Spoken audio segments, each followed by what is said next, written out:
시편 118편 1절에서 7절까지 말씀 우리 한 목소리로 함께 읽겠습니다. 시작. 여호와께 감사하라. 그는 선하시며 그의 인자하심이 영원하미로다. 이제 이스라엘은 말하기를 그의 인자하심이 영원하다 할지로다. 이제 아론의 집은 말하기를 그의 인자하심이 영원하다 할지로다. 이제 여호와를 경외하는 자는 말하기를 그의 인자하심이 영원하다 할지로다. 내가 고통 중에 여호와께 부르짖었더니 여호와께서 응답하시고 나를 넓은 곳에 세우셨도다. 여호와는 내 편이시라. 내가 두려워하지 아니하리니 사람이 내게 어찌할까. 여호와께서 내 편이 되사 나를 돕는 자들 중에 계시니 그러므로 나를 미워하는 자들에게 보응하시는 것을 내가 보리로다. 아멘. 자, 오늘 빨리 끝내고 떡볶이를 먹어야 되기 때문에 스피드하게 갈 건데, 자, 지금 우리가 1절부터 7절까지 읽었는데 딱 눈으로 보기에 두 개로 나누면은 몇 절부터 몇 절까지가 앞부분일까? 한번 쭉 보세요. 그쵸? 4절. 왜요? 계속 반복되는 내용이죠. 1절부터 4절까지는 똑같은 내용을 계속 반복해서 이야기해요. 뭐냐면 여호와께 감사하라는 거예요. 여호와를 찬양하고 높이라는 거예요. 왜냐하면 우리의 하나님 여호와는 선하시고 그 인자하심이 영원하다. 이 인자하심이라고 하면 좀 딱 안 와닿을 수 있는데 그 사랑, 우리를 향한 하나님의 사랑이 영원하다. 그러니까 감사하자. 이렇게 계속 반복해서 외치고 있는 겁니다. 그리고 나서 5절에 보면은 이 주의 선하심과 인자하심, 하나님의 사랑이 어떻게 우리에게 베풀어졌는지 이 시인이 구체적으로 고백을 하고 있어요. 뭐라 그러냐면 내가 고통 중에 여호와께 부르짖었더니 여호와께서 응답하시고 나를 넓은 곳에 세우셨도다. 여기서 이제 고통 중에라고 돼 있는데 이걸 직역하면 1차적인 의미는 비좁은 곳이라는 의미입니다. 그러니까 하나님이 얼마나 우리를 사랑하시는지, 하나님이 얼마나 좋은 분이신지 우리 감사하고 찬양합시다. 왜냐하면 내가 고통 가운데, 정말 큰 어려움 가운데 하나님 도와주세요 했는데 하나님께서 응답하셔서 나를 인도하여 주셨다라고 고백하고 있는 것이죠. 그러니까 우리가 감사하며 찬양해야 하는 이유는 우리의 삶에 고통이 없고 문제가 없고 어려움이 없어서, 하나님 예배하고 예수님 잘 믿었더니 뭐 문제가 없고 뭐 좋은 일만 생기더라 그러니까 찬양합시다가 아닙니다. 우리가 똑같이 여러 가지 어려움을 겪고 고통을 겪어요. 많은 문제들을 마주합니다. 그때 우리는 부르짖을 대상이 있는 거예요. 그냥 자기 자신을 탓하거나 남 탓하거나 나라 탓하거나 이런 것이 아니라 하나님 도와주세요 라고 부르짖을 수 있고 우리의 부르짖음에 응답하시는 하나님을 경험할 수 있는 것이죠. 그래서 그 하나님의 반응을 우리가 경험하면서 하나님을 더욱더 사랑하게 되고 높일 수 있게 되는 것입니다. 그러니까 이 세상은 주로 이런 말을 믿어요. 하늘은 스스로 돕는 자를 돕는다. 그러니까 내가 노력해야지 얻을 수 있다라는 게 이 세상의 믿음이거든요. 그러다 보니까 실패한 사람들, 어려움 가운데 있는 사람들, 연약한 사람들을 향해서 동정의 마음을 품고 사랑을 베풀려고 노력하기보다는 비난하는 데 더 빨라요. 이 세상은. 네가 노력을 안 해서 그렇지. 능력이 부족하면 도태돼야지 뭐 어쩔 수 없지 이 세상은. 뭐 이런 식으로 반응을 합니다. 하나님도 마찬가지로 우리를 대하실 거라고 착각하기가 쉬워요. 그러나 하나님은 네가 스스로 도와야지 나도 돕지 뭐 이런 식으로 우리에게 말씀하지 않으십니다. 그러니까 우리가 스스로 문제를 해결하고 이 고통을 잘 이겨내고 일어섰을 때 잘했다 칭찬하시는 분이 아니라 넘어져서 울고 있을 때 그 눈물을 닦아주시고 도와주세요 할 때 기꺼이 도와주시는 하나님이시다 하는 것이죠. 그래서 하나님은 참으로 인자하시고 참으로 선하신 분이다 라고 우리가 높이는 겁니다. 그 다음에 이제 6절, 7절 보면은 제가 이 시편 118편 6절을 굉장히 좋아합니다. 뭐 성경 이야기나 구절 중에 좋아하는 구절 뭐 많이 있겠죠. 그러나 특별한 구절이에요. 저는 어렸을 때부터 조금 교회마다 살짝 신앙 색깔이 다르거든요. 여러분 중에도 뭐 나는 어렸을 때부터 순복음교회 다녔었다 하는 친구 있어요? 순복음교회 출신이다. 여기 맞아 알아.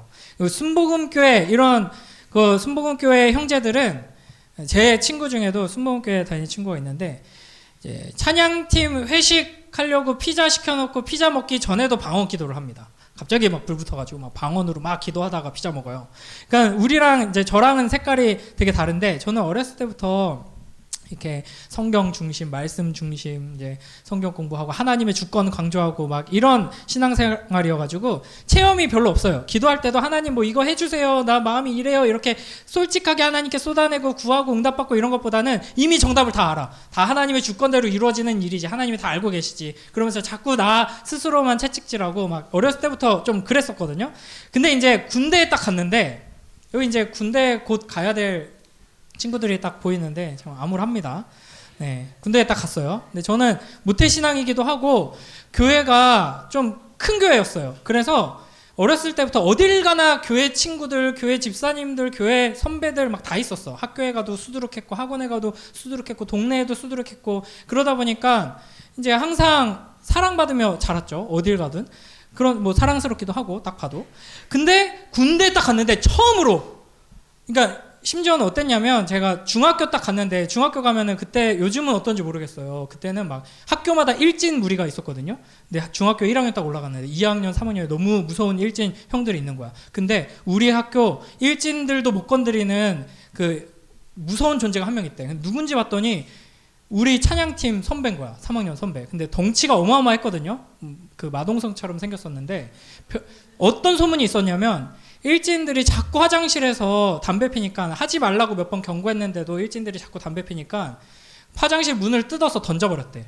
그래가지고 그 이후로 우리 학교 일진들은 저 구석에서 담배 피지 화장실에서 담배 안 핀다고 했어. 너 어디 교회 다녀? 그러니까 나 땡땡교회였거든요. 베델교회였거든요. 베델교회 다닌다. 너네들은 아무도 못 건드릴 거다 아마 이러면서 막 그랬었어요. 그랬는데 군대 딱 갔더니 가던 첫날 부모님과 인사하고 돌아서면서 바로 쌍욕을 받는데 누군가 나에게 진심으로 그렇게 욕하는 걸 처음 들어본 거야. 이 새끼 빨리빨리 안 가라! 이렇게 하는데 이 새끼? 나보고 이 새끼라고? 그때부터 온몸이 막 떨리면서 상처를 막 받기 시작하는 거야.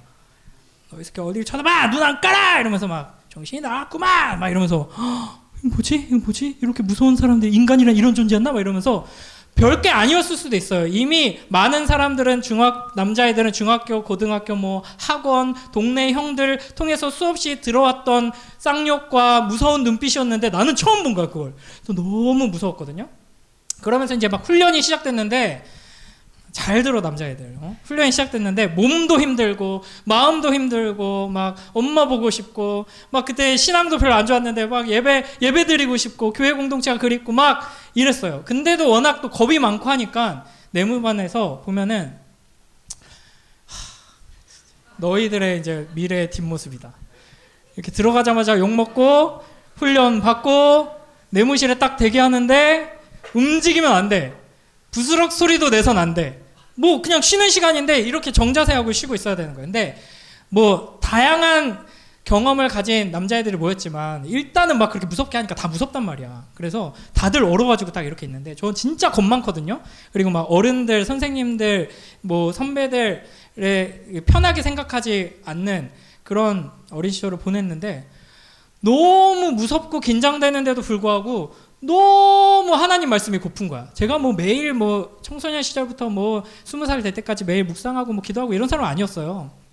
목사가 되겠다 하는 것도 나중에 이야기였고, 근데 너무 하나님 말씀 한 절이라도 읽고 싶다 막 이런 생각이 막 드는 거예요.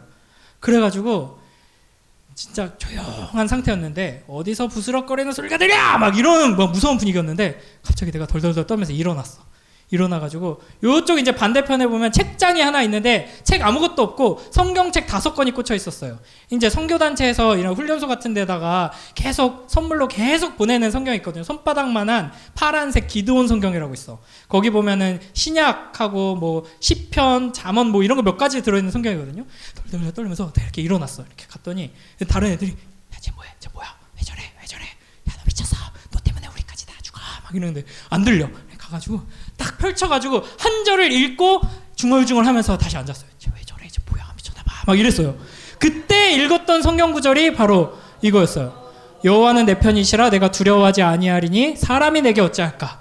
그러니까 살면서 간증이 많은 사람들은 이런 거는 뭐 아무것도 아닐 거예요. 근데 저 같은 사람한테는 이게 엄청난 간증이고, 하나님이 이 엉뚱한 말씀 펼쳤으면 어떻게 됐을 것 같아요. 그쵸? 가룟 유다가 목매달아 죽으니라. 그럼 큰일 나잖아. 근데 딱 이 구절이었던 거예요. 여호와는 내 편이시라 내가 두려워하지 아니하리니 사람이 내게 어찌할까. 저 암송 진짜 못하거든요. 짧은 것도 암송 잘 못해요. 근데 이게 딱 외워지는 거예요. 그래서 여호와는 내 편이시라 내가 두려워하지 아니하리니 사람이 내게 어찌할까. 훈련 받으면서도 엎드려!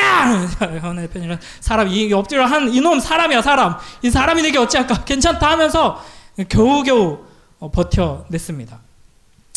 우리가 인생을 살아가면서 수많은 공격들, 어려움들, 특히 이제 그냥 일반적인 어려움 이면에 있는 결국에는 우리를 하나님에게서 멀어지게 만들고 우리의 신앙을 무너뜨리게 만드는 여러 가지 어려움들을 겪게 돼요. 그러나 결국에는 사람을 통해서 우리가 겪게 되는 이 어려움들은 우리가 두려워할 필요가 없다 하는 것이죠.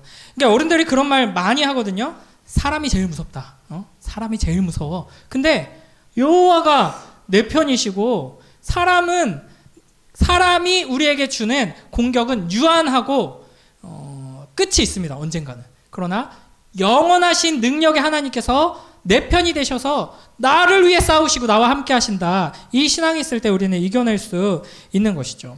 여러분들 삶 속에서 저는 이와 같은 특별한 경험이 저에게는 굉장히 감사한 게 말씀을 통해서 위로해 주시고 말씀을 통해 어려움을 극복하게 하셨거든요. 그래서 막 특별히 막 엄청난 기적을 저는 별로 바라지 않아요. 그냥 말씀이면 충분합니다. 이렇게 평생 사는데 여러분의 삶 속에서도 하나님께서 말씀을 통해 위로하시고 지혜를 주셔서 선한 길로 인도하시고 능력을 주시는 경험들을 해나가며 어려움과 문제들을 극복해 나가는 우리 모두가 되길 주님의 이름으로 축복합니다. 그런데 이제 여기서 한 가지, 여기 두꺼운 글씨 한번 읽어볼까요? 시작. 나를 돕는 자들 중에 계시니. 여호와 하나님께서 우리의 편이 되셔서 우리를 위해 싸우세요. 우리의 아버지시기 때문에 우리를 보호하시고 우리를 축복하시고 우리의 문제를 해결해 주세요. 근데 이제 우리는 내가 꼴 보기 싫은 저 사람, 나를 어떻게든 공격하고 무너뜨리려고 한 저 사람, 하나님께서 번개를 내려주셔가지고 이렇게 물리쳐달라, 뭐 이런 식으로 특별한 일이 일어나기를 기대하는 경우가 많아요. 그런데 하나님이 우리를 도와주세요. 위로해 주시고 힘 주시고 지혜 주시고 문제를 해결해 주시고 앞에 장애물을 제거해 주시고 막 우리를 모함하고 공격하는 어떤 세력을 하나님께서 무너뜨려 주시고 다양한 방식으로 일하시지만 결국에는 하나님께서 내 편이 되셔서 어떻게 일하시느냐면 나를 돕는 자들 중에 계신다 하는 겁니다. 이게 무슨 의미인 것 같아요? 하나님께서 우리의 필요를 채워주세요. 우리의 손을 잡아주시고 마음을 위로해주세요. 문제를 해결해주세요. 근데 어디에서 그렇게 하시냐면 나를 돕는 자들 중에 계시면서 그렇게 하시는 겁니다. 나를 돕는 자들, 이 공동체, 함께 하나님을 예배하고 함께 예수 그리스도의 이름으로 기도하는 믿음의 공동체 가운데 주님께서 거하시며 그 공동체의 지체들을 통해서 하나님의 위로의 손길, 능력의 역사를 경험하게 해 주신다 하는 것이죠.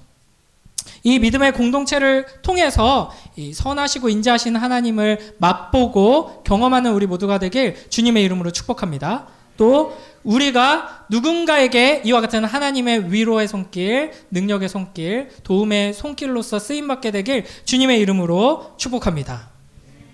아멘을 더 크게 했다면 바로 끝나고 떡볶이를 이제 요리를 시작할 수 있었는데 한 가지 제가 꼭 하고 싶은 이야기가 있어요.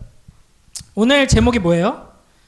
섬김 공동체죠. 나름 이제 공동체에 대한 주제로 이제 2025년을 시작하면서 쭉 말씀을 나눴었는데 하나님께서는 우리를 서로가 서로를 섬기는 섬김의 공동체로 부르셨습니다. 지난번에도 한번 이야기했지만 예배를 통해서 우리는 하나님을 섬기죠. 예배가 영어로 뭐라 그랬어요? 뭐 워십이라고도 하지만 서비스잖아요. 서비스. 하나님을 섬긴다라고 우리가 흔히 생각하기 쉽지만 이 예배를 통해 이루어지는 섬김의 가장 근본적인 이미지는 하나님께서 우리를 섬기시는 겁니다. 그 하나님의 섬김을 받은 자들이 회복되어서 서로를 섬기고 서로를 섬기는 방식으로 하나님을 섬기는 거예요. 하나님을 섬기는 것과 서로를 섬기고 세상을 섬기는 게 분리되어 있지 않습니다. 우리가 서로를 사랑하고 서로를 위해 하나님께서 주신 그 능력과 시간과 마음과 물질과 이런 것들을 흘려보내고 지금 이렇게 공유할 때 하나님이 섬김 받으시는 것이죠. 그런 점에서 우리가 서로를 섬기는 것이 굉장히 중요한데 딱 오늘 이 한 가지만 여러분 기억했으면 좋겠어요. 무언가를 베풀고 나누고 도와주는 것만이 섬김이 아니라 도움받고 베품받고 배려받는 것도 섬김입니다. 무슨 말인지 알겠어요? 한 사람이 지금 누가 주고 있고 누가 받고 있는지 조금 모호하긴 하죠. 한 사람이 주고 있고 한 사람이 받고 있죠. 우리가 사랑의 섬김으로 하나님을 높이기 위해서는 주는 사람만 있으면 안 되고 받는 사람도 있어야 돼요. 기도를 해주는 사람 그 마음도 있어야 되지만 기도해 주세요 하고 기도를 부탁하는 그 마음도 우리에게 필요한 겁니다.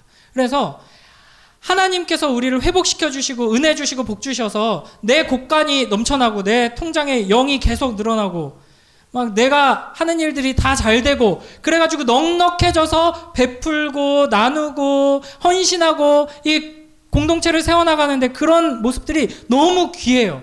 그러나 그런 사람들만 섬길 수 있는 것이 아니라 하는 일마다 다 안 되고 계속 실패하고 넘어지고 몸 병들고 마음 병들고 가정이 깨지고 막 친구 관계 박살나고 멘탈이 붕괴되고 막 공부도 안 되고 막 이런 사람들 있거든요.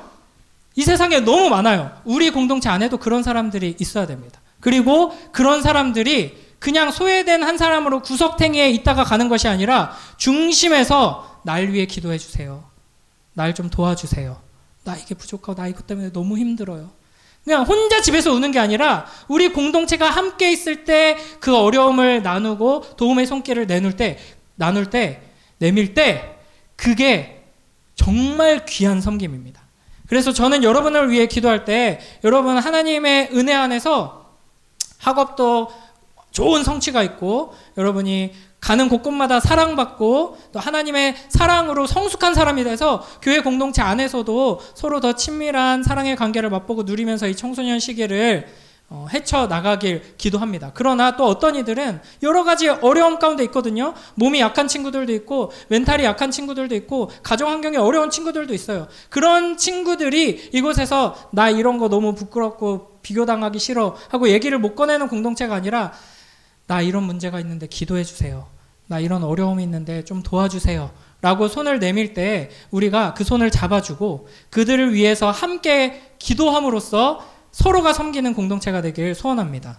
여러분이 그와 같은 공동체가 되길 꿈꾸며 하나님께서 우리에게 맡겨주시는 그 섬김의 자리를 지켜나가는 복된 우리 모두가 되길 주님의 이름으로 축복합니다. 기도하겠습니다. 하나님 아버지 감사합니다. 연약하고 부족한 우리들을 사랑하셔서 이 복된 공동체로 불러주시고 함께 하나님을 아버지로 높이며 예수 그리스도의 이름으로 또 예배하고 찬양하고 말씀을 붙들고 사랑하게 하시니 감사합니다. 주님, 우리가 그 하나님께서 우리를 위해 섬기신 그 섬김으로 서로를 섬기길 원합니다. 아버지 하나님, 하나님께서 베푸시는 풍성한 은혜와 사랑과 축복을 서로 나누는 섬김의 공동체가 될 수 있도록 함께하여 주시옵소서.